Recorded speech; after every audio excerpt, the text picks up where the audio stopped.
Injil ini masing-masing ada simbolnya, Pastor ya. Betul. Ya. Ya, Apa simbolnya masing-masing ini? ada singa, ada manusia atau malaikat boleh dikatakan seperti itu yang bersayap, lalu ada lembu dan ada raja wali. Sehingga ketika orang melihat simbol ini kemudian teringat, oh ini biblis sekali tentang Injil Yohanes misalnya, tentang Injil Matius atau Lukas atau Markus. Itu berkaitan dengan simbol, Pastor.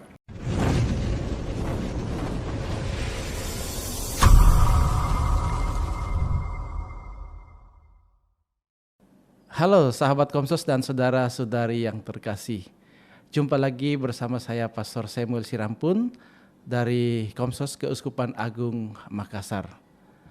Dalam acara podcast Kasih Singkat dan Hidup. Saat ini saya akan ditemani oleh orang yang luar biasa, orang hebat. Siapakah dia? Dia adalah Pastor Aidan Putra Sidik, Imam Diosesan Keuskupan Agung Makassar yang ditabiskan 17 tahun yang lalu. Beliau adalah pakar kitab suci, lulusan Teologi Biblis Universitas Urbaniana Roma, Italia. Ya. Dia juga adalah formator di Seminari Tahun Orientasi Rohani di Tanah Toraja dan juga adalah dosen kitab suci di Sekolah Tinggi Ilmu Kateketik Pastoral Rantepao Toraja. Apa kabar, Pastor? Kabar baik, luar biasa. Ya, senang sekali Pastor hadir di podcast Komsos Kams ini untuk cerita-cerita dan berbincang-bincang mengenai kitab suci sesuai dengan keahlian Pastor ya. Siap. Pastor Aidan ini adalah aset keuskupan ya, orang hebat. Banyak sekali tugas-tugasnya dan juga mengampu banyak kuliah tentang kitab suci. Nah, untuk perbincangan kita kali ini, Pastor Aidan akan berbincang-bincang mengenai perjanjian baru. Ya, Pastor bisakah cerita ke kita semua, ke pemirsa Komsos, apa sih kekasan dari masing-masing keempat Injil ya, Injil Matius, Markus, Lukas, dan Yohanes. Ya, apa kekasannya dan apa isi masing-masing dari teks kitab suci perjanjian baru itu. Ya. Silakan, Pastor. Baik, terima kasih Pastor Samuel. Selamat siang Pastor Samuel dan selamat siang semuanya. Pertanyaan tentang gambaran keempat Injil itu, boleh dikatakan empat Injil ini berbicara tentang satu figur. Jadi berbicara tentang Yesus dalam empat versi, boleh dikatakan secara sederhana seperti itu. Dan lazim kita kenal ada Injil Matius, Markus, Lukas, dan Yohanes. Dari keempat Injil ini, kalau kita kategorikan, sebenarnya kita bisa mengkategorikannya menjadi dua bagian. Tiga Injil pertama, Matius, Markus, Lukas itu lazim disebut sebagai Injil sinoptik. Kenapa disebut Injil sinoptik? Karena ketiga Injil ini memiliki kemiripan. Dan kalau kita buka kitab suci, kita akan menemukan itu di bawah satu judul itu ada teks paralel. Sehingga ketiga Injil ini boleh dikatakan mirip satu sama lain dengan pendekatan boleh dikatakan menunjukkan tentang kemanusiaan Yesus. Boleh secara teknis ilmiah dikatakan teologi dari bawah. Nah, sementara Injil yang keempat itu punya keistimewaan yang punya karakteristik yang agak beda dari ketiga Injil sinoptik itu, yaitu Injil Yohanes. Nah, Injil Yohanes ini boleh dikatakan sebagai teologi dari atas. Kalau Matius, Markus, Lukas itu berbicara tentang kelahiran Yesus, awal karyanya dan sebagainya. Itu kurang lebih kita seperti membaca cerita Yesus, mirip autobiografi meskipun tidak persis autobiografi. Sementara kalau Injil Yohanes itu memulai sesuatu dengan ungkapan yang boleh dikatakan dari atas. Pada mulanya adalah firman, firman itu bersama-sama dengan Allah dan firman itu menjadi manusia. Maka keempat Injil ini menurut saya itu satu kombinasi empat penginjil atau boleh dikatakan empat teolog yang memotret hidup Yesus tentang hidup, karya, dan penyelamatannya dalam empat sisi yang sangat menarik. Sehingga sebenarnya itu bisa menjadi satu kompilasi yang saling melengkapi satu sama lain. Ada sisi Matius, Markus, Lukas, dan Yohanes. Dan saya kira ini luar biasa. Kita bicara tentang Yesus dan kita bisa melihat dari keempat sisi yang saling melengkapi satu sama lain. Ya. Begitu. Itu berarti dengan adanya 4 Injil ini itu adalah sebuah kekayaan ya. Betul. Karena masing-masing memberikan pendekatan. Betul, dengan kekhasan Ya, masing-masing. dengan kekhasan masing-masing. Ada pendekatan dari bawah ya, Injil sinoptik dan juga pendekatan dari atas dari Injil Yohanes itu ya. Betul. Nah, biasanya kalau Injil ini masing-masing ada simbolnya, Pastor ya. Betul. Ya. Iya. Apa simbolnya masing-masing ini? Oke, baik. Kalau bicara tentang simbol, kita mulai dari Injil yang tertua sebenarnya. Injil yang tertua itu sebenarnya adalah Markus. Injil Markus itu simbolnya adalah singa. Kenapa simbolnya singa? Itu karena Injil Markus dibuka dengan ungkapan ini, nubuat Yesaya, seperti suara orang yang berseru-seru di padang gurun. Itu ada nuansa seperti singa yang mengaum di padang gurun. Persiapkanlah jalan untuk Tuhan. Maka Markus itu mengambil simbol singa atau harimau. Seperti itu. Injil yang kedua setelah itu yang tertua adalah Injil Matius. Injil Matius itu mengambil simbol manusia. Kenapa simbol manusia? Karena Injil Matius itu dibuka dengan silsilah tentang Yesus Kristus. Maka itu menunjukkan kan seorang manusia itu punya kan silsilah dari atas sampai ke bawah. Lalu Injil yang ketiga, Injil Lukas, itu simbolnya adalah lembu. Kenapa lembu? Karena ada 2 alasan. Injil Lukas dibuka dengan kisah Imam Sakaria mempersembahkan persembahan di Bait Allah. Dan biasanya dipersembahkan salah satunya adalah korban persembahan lembu. Lalu kemudian ketika dia selesai mempersembahkan persembahan, dia menjadi bisu. Dan itu kemudian ada nuansa ya seperti lembu yang tidak bisa bicara. Maka diambillah simbol lembu. Kemudian yang terakhir Injil Yohanes itu simbolnya adalah Raja Wali. Persis itu karena Injil Yohanes dibuka dengan prolog.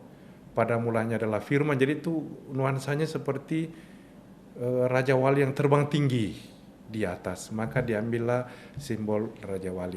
Di Seminari Menengah Santo Petrus Claver, di kapelnya itu kan di belakang itu kan ada 4 penginjil dengan simbol masing-masing. Ada singa, ada manusia atau malaikat, boleh dikatakan seperti itu, yang bersayap, lalu ada lembu dan ada Raja Wali. Sehingga ketika orang melihat simbol ini kemudian teringat, oh ini biblis sekali tentang Injil Yohanes misalnya, tentang Injil Matius atau Lukas atau Markus. Itu berkaitan dengan simbol, Pastor. Ya. Itu tadi ya, sudah ada kekasannya masing-masing. Ada simbolnya. Ada pendekatan, ada simbolnya. Ya. Bisakah Pastor cerita sedikit kepada kita bagaimana proses penulisannya? Apakah misalnya Injil Matius memang dikarang oleh Matius, Lukas dikarang oleh Lukas dan seterusnya. Iya, oke. Apakah itu seperti mereka bermimpi lalu menuliskan kisah itu atau bagaimana sebenarnya prosesnya, Pastor? Nah, Pastor, ini pertanyaan yang menarik tentang sebenarnya sejarah singkat dari masing-masing Injil ini. Kita mulai dari Injil yang tertua, yaitu Markus. Injil Markus sendiri ditulis kurang lebih tahun 65 Masehi. Jadi 65 tahun setelah Kristus lahir.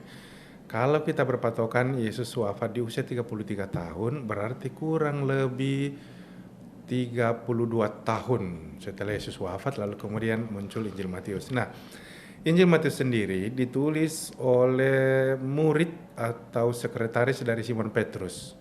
Nama lengkapnya adalah Yohanes Markus, ibunya bernama Maria, tinggal di Yerusalem.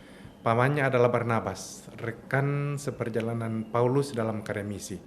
Dan juga Markus ini ikut ambil bagian dalam karya pewartaan Paulus ketika dia berjalan di daerah-daerah Yunani, misalnya di Tesalonika, di Efesus, di Korintus untuk mewartakan Injil. Nah, entah bagaimana ceritanya, dia kemudian ke kota Roma dan dia di situ berjumpa dengan Simon Petrus. Dia menjadi, boleh dikatakan, sekretaris dari Simon Petrus, sekaligus Simon Petrus adalah menjadi bapak rohani dari Markus, penulis Injil ini.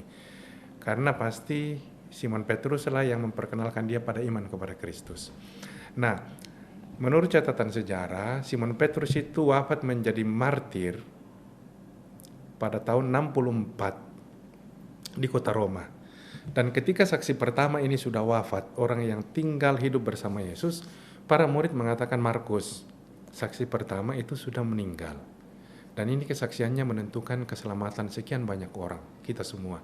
Karena itu tuliskanlah apa yang kau dengar dari saksi pertama itu Simon Petrus. Maka diperkirakan mulai atau antara tahun 65 sampai tahun 70 Masehi, itu Markus mencatatkan semua apa yang diingatkan dari Petrus, dan dia mengatakan tidak ada sesuatu yang di luar apa yang memang selama ini Simon Petrus sampaikan. Maka boleh dikatakan Injil Markus Injil yang sangat sederhana kelihatannya, bahasanya juga tidak sehalus dengan Matius atau Lukas, tetapi adalah Injil yang sangat otentik melukiskan tentang Yesus, dan itu dari sumber dari saksi pertama sendiri, yaitu Simon Petrus, orang yang hidup, tinggal, dan sangat dekat dengan Yesus. Dan sangat singkat, hanya 16 bab tentang Injil Markus. Sementara Injil Matius, ini ada pendapat tradisional yang menuliskannya adalah Matius pemungut cukai. Meskipun sekarang banyak diperdebatkan, mungkin muridnya atau bukan persis Matius, tetapi pandangan tradisional meyakini tentang Matius. Tapi itu soal lain lah, boleh kita diskusi secara ilmiah. Singkatnya adalah apa? Injil Matius ditulis boleh dikatakan sekitar tahun 70 sampai 75 atau 80 lah, rentang waktunya seperti itu. Saya cenderung biasanya memilihnya 70 atau 75. Tidak ada tempat persis, Markus tadi ditulis di kota Roma. Kota Roma ya? Ya, Matius itu tidak ada kepastian persis kira-kira di mana, tapi banyak ahli meyakini Injil Matius itu ditulis di Antioquia, di mana para murid atau pengikut Yesus untuk pertama kalinya disebut Kristen. Jadi ternyata setelah Yerusalem pusat murid-murid Tuhan, mereka terusir dari sana, tempat kedua yang menjadi pusat kemudian adalah di Antioquia. Dan disitulah Matius menulis Injilnya. Dan Matius yang menjadi sangat istimewa adalah itu ditulis dengan sangat sistematis. Jadi narasi, khotbah, narasi, khotbah, narasi, khotbah. Dan di dalam Injil Matius sendiri ada 5 khotbah. Jadi itu ada nuansa. Bagi Matius, Yesus adalah Musa yang baru. Sebagaimana Musa memberikan 5 kitab Taurat kepada bangsa Israel, Yesus pun sebagai Musa yang baru meneruskan karya keselamatan itu dan memberikan 5 pokok khotbah. Sehingga Matius itu sangat sistematis dan cukup panjang, 28 bab. Ya. Sementara Lukas, Injil Lukas, kita tidak tahu persis siapa yang menulisnya. Dan banyak yang meyakini bukan ditulis oleh orang Yahudi, mungkin non-Yahudi, kemungkinan Yunani. Beda dengan Markus dan Matius itu orang Yahudi. Nah, Injil Lukas sendiri hanya disebutkan dalam tulisannya bahwa Hai Theophilus yang mulia, dia sapa. Tapi tentang penulisnya kita tidak tahu. Informasi yang kita tahu adalah dia adalah rekan sekerja dari Paulus dalam karya misi. Profesinya adalah seorang dokter, atau mungkin bahasa dulu adalah tabib, penyembuh. Dan sebenarnya dia menulis 2 kitab, Injil Lukas, dan dia melanjutkan dengan kitab kedua, yaitu apa? Kisah para Rasul. Injil Lukas berbicara tentang hidup, karya, wafat, dan kebangkitan Yesus. Sementara Kisah Para Rasul, kitab yang kedua, berbicara tentang lahir dan berkembangnya gereja. Dan menurut saya ini Lukas luar biasa. Dia tampilkan tentang hidup dan karya Yesus sampai wafat dan kebangkitannya itu di satu kitab. Sementara itu dilanjutkan dengan kitab yang kedua, yaitu Kisah Para Rasul tentang lahir dan berkembangnya gereja. Artinya apa? Karya keselamatan yang dibawa oleh Yesus Kristus itu diteruskan oleh gereja dalam bimbingan Roh Kudus sampai akhir zaman nanti. Dan itu indah. Ketika orang membaca Lukas, itu melanjutkan dengan Kisah Para Rasul akan menemukan satu link atau satu benang merah yang indah. Nah, Kitab yang keempat yaitu Yohanes. Nah, Injil Yohanes diperkirakan ditulis sekitar tahun 100 Masehi. Nah, Injil Lukas tadi mungkin boleh dikatakan ditulis sekitar tahun 85 atau tahun 90 Masehi. Tempatnya tidak dipastikan di mana. Yang jelas penulisnya seorang non-Yahudi, tapi dia ambil bagian dalam karya misi Yesus Kristus, tulisannya halus dan boleh dikatakan ini Injil tentang orang-orang yang kecil, lemah dan tersingkir. Sementara Yohanes ini ditulis di Pulau Patmos dan ditulis oleh Yohanes, murid yang dikasihi Yesus. Banyak yang mengandaikan bahwa dia adalah Yohanes saudara Yakobus sebenarnya, murid yang muda dan sangat dicintai. Meskipun ada perdebatan benar tidak ini, tetapi ya sudahlah, kita bisa berpikir seperti itu, dia adalah orang yang sangat dekat dengan Kristus. Nah, Injil Yohanes sendiri ditulis sekitar tahun 100 Masehi di Pulau Patmos dan memang tidak mudah membaca Injil Yohanes. Tetapi kalau kita pelajari dengan baik Injil Yohanes, itu Injil yang sangat sistematis. Boleh dikatakan Injil Yohanes itu dibagi dua. Ada kitab tanda-tanda dan ada kitab kemuliaan. Kitab tanda-tanda ini dia menampilkan hanya 7 tanda atau 7 mujizat. Tapi setelah satu tanda itu diuraikan dengan semacam dialektika atau pengajaran tentang, contohlah Yesus mengubah air menjadi anggur. Itu kemudian Yesus ditampilkan sebagai air kehidupan. Atau pas peristiwa penggandaan roti, kemudian diuraikan ke bawah tentang Yesus sebagai roti hidup yang akhirnya menunjuk pada Ekaristi nanti. Sehingga sebenarnya Yohanes ini menampilkan hanya 7 mujizat, tapi 7 mujizat ini punya makna, jadi dijelaskan dengan sangat terperinci.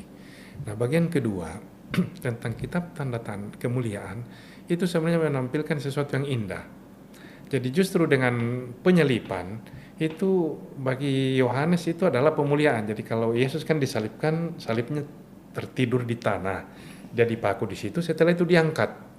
Dan bagi Yohanes dia melihat Yesus itu disalibkan, itu berarti dia terangkat dari bumi itu kembali ke kemuliaan yang ilahi. Maka itu nyambung antara inkarnasi, pada mulanya firman itu adalah bersama dengan Allah, dan firman itu menjadi manusia, inkarnasi, dan lewat peristiwa sengsara penyalipan itu dia kembali ke kemuliaannya. Dan kalau kita membaca Injil Yohanes itu, Injilnya memang tidak seindah misalnya atau si mudah dibaca dengan Markus, tetapi sebenarnya Injil yang sangat kaya dan sangat bermakna kalau kita melihat suatu alur yang sangat indah dalam Injil Yohanes. Pastor, kurang lebih itu secara singkat, meskipun singkat tapi agak panjang juga sih sebenarnya tentang masing-masing Injil itu. Ya, tadi Pastor seringkali mengatakan ditulis ya. Secara teknisnya kira-kira seperti apa? Karena jangan sampai ada yang memahami bahwa Injil itu seperti ya ada begitu saja. Ya. Tetapi apakah itu maksudnya apalagi pada saat itu orang belum terlalu mengenal namanya tulisan. Betul. Seperti apa teknisnya seperti itu? Betul. Nah, memang kita harus pahami zaman itu tidak semua orang bisa membaca. Tidak semua orang bisa menulis. Nah, kalau kita lihat sejarahnya, zaman dulu itu tempat orang menulis adalah di perkamen. Jadi perkamen itu bisa dari kulit, misalnya kulit kambing atau kulit domba yang dikeringkan, lalu kemudian ditulis di situ. Sarana kedua yang tempat menulis waktu itu yang sangat populer adalah yang dikatakan papirus. Nah, papirus ini berasal dari pandan air itu yang banyak di Mesir misalnya, dibikin lalu orang menulis ini. Nah, disitulah orang zaman dulu menulis, baik di perkamen maupun di papirus. Nah, hanya dua material penulisan ini tidak sama kualitasnya. Perkamen karena dari kulit kambing misalnya atau kulit domba itu lebih tahan. Sementara dari papirus ini kan mudah rusak, mudah hancur.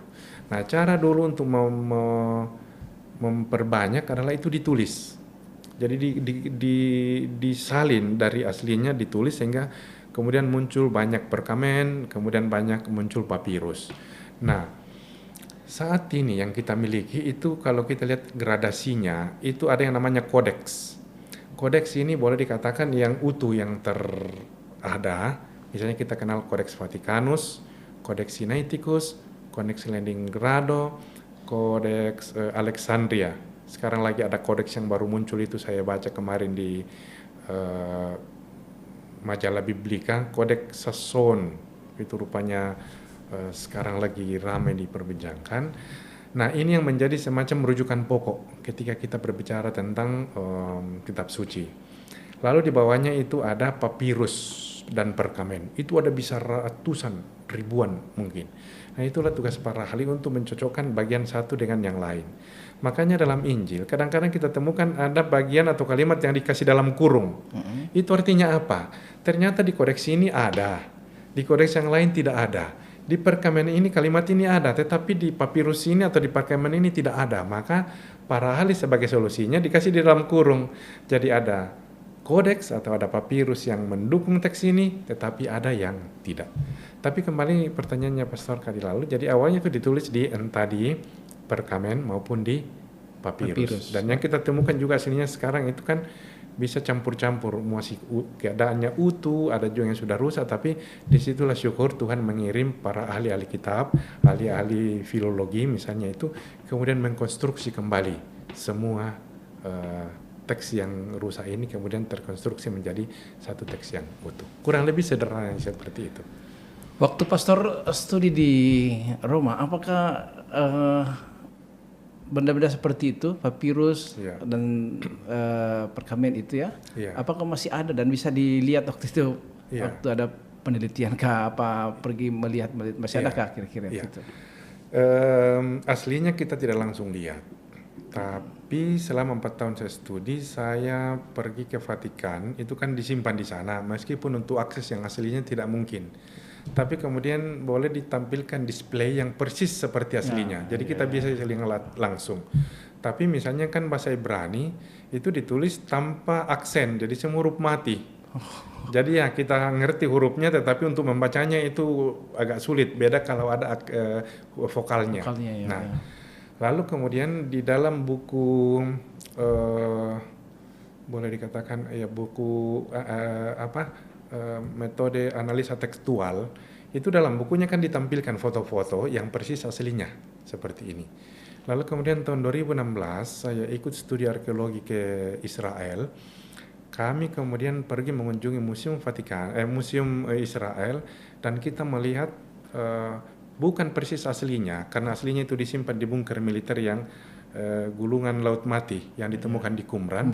Tapi yang persis sama itu kemudian ditampilkan dan kami lihat. Waktu itu saya sama-sama dengan satu profesor bahasa Ibrani, saya bilang, "Profesor, bisa baca?" Dia bilang, "Bisa lah, saya kan dosen bahasa Ibrani, bisa, biar tidak ada vokalnya, saya bisa baca." Saya, "Oh, mantap." Dia artinya kita lihatlah aslinya. Ya, meskipun yang persis aslinya kan disimpan, tapi yang persis sama displaynya itu ditampilkan. Kalau saya ke sana pasti saya juga bisa baca, Pastor. Tapi saya baca pakai kacamata iman. Setuju. Ya, sahabat Komsos dan saudara saya terkasih, ada banyak informasi dan penjelasan yang sudah disampaikan oleh Pastor Aidan, narasumber kita pada podcast ini, dan itu memperkaya juga pengetahuan yang saya pernah pelajari dulu. Pastor, kan kita di Kentungan belajar pengantar kitab suci Perjanjian Baru, jadi tidak banyak yang kita. Ini menyegarkan memori sebenarnya. Ini menyegarkan memori bagi saya, dan itu juga menjadi informasi yang luar biasa untuk sahabat Komsos dan saudara-saudara terkasih. Terima kasih Pastor Iran untuk kehadirannya berbincang-bincang di podcast Komsos ini. Semoga semuanya ini bermanfaat untuk katekese dan pengetahuan mengenai kitab suci. Senang bersama Pastor. Saya berharap nanti suatu saat kembali ke podcast ini untuk menjelaskan beberapa hal mengenai kitab suci. Ya. Pastor, terima kasih juga sudah diundang berbagi. Sukses selalu untuk Komsos Keuskupan Agung Makassar, Pastor Samuel, Agus dan timnya. Semoga selalu menjadi sarana pewartaan Tuhan untuk membaca kitab suci dengan kacamata iman. Terima kasih, Pastor. Keren. Oke. Terima kasih. Mantap. Terima kasih semuanya.